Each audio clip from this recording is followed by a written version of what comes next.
இந்த சட்டமன்ற தேர்தல் நம்முடைய தலைவர் சொன்ன மாதிரி, முதலமைச்சர் சொன்ன மாதிரி, இந்த தேர்தல் டெல்லி அணி வர்சஸ் தமிழ்நாடு அணி. தமிழ்நாடு அணிக்கு திமுக நம்முடைய தலைவர் தான் கேப்டன். நம்ம தலைமையிலான அணி தான் நிச்சயம் ஜெயிக்க போகுது. ஆனா நம்ம எதிர்த்து நிக்கிறது டெல்லி அணியை எதிர்த்து. ஏன் டெல்லி அணின்னு சொல்றோம்?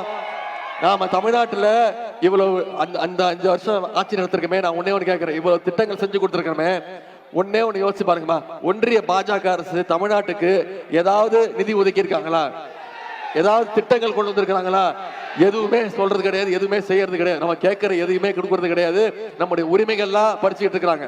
அதனால்தான் நம்முடைய முதலமைச்சர்கள் தொடர்ந்து சொல்றாரு, இந்த தேர்தலில் தமிழ்நாட்டை புறக்கணிக்கக்கூடிய பாஜகவை இந்த தேர்தலில் நாம புறக்கணிச்சு காட்டணும். டெல்லி அணிக்கு நம்முடைய தமிழ்நாடு அணிக்கு நம்முடைய தலைவர் கேப்டன். நாமெல்லாம் ஒன்னா இருக்கிறோம் அந்த அணியில. டெல்லி அணிக்கு யார் கேப்டன்? திரு மோடி அவர்கள். நான் திரு எடப்பாடி பழனிசாமி அவர்களை பார்த்து சொன்னேன், நீங்க தயவு செய்து மோடியோடைய அடிமையா இருக்காதீங்க.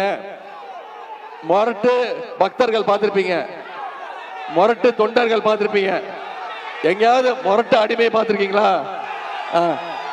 திரு எடப்பாடி பழனிசாமி அவர்களே, நீங்க ஒரு மொரட்டு அடிமையா இருக்காதீங்க, மோடியோடைய மொரட்டு அடிமையா இருக்காதீங்கன்னு தான் சொன்னேன். அவருக்கு உடனே கோபம் வந்துருச்சு. என்ன கண்ணா அப்படின்னான்னு திட்ட ஆரம்பிச்சிட்டாரு. திட்டிட்டு என்ன தெரியுமா சொன்னாரு? உதயநிதிக்கு எந்த அனுபவமே கிடையாது, அனுபவமே இல்லாதவர் அப்படின்ட்டாரு. ஆமா, நான் சொன்னேன் எனக்கு அனுபவம் எல்லாம் கிடையாது, இந்த அனுபவம் எல்லாம் எனக்கு கிடையாது அப்படின்னு சொன்னேன்.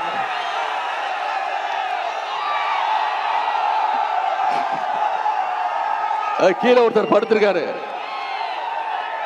கீழே யார் படுத்திருக்காரு தெரியுமாமா? தெரியுதா? பதவிக்காக பொறுப்புக்காக ஒருத்தவங்க காலில் போய் விழுந்த அனுபவம் எனக்கு கிடையாது. சங்கி கூட்டத்துக்கிட்ட அடிமையா இருக்க அனுபவம் எனக்கு கிடையாது. இந்த அனுபவம் எனக்கு கிடையாதுமான்னு இதைத்தான்மா சொன்னேன்.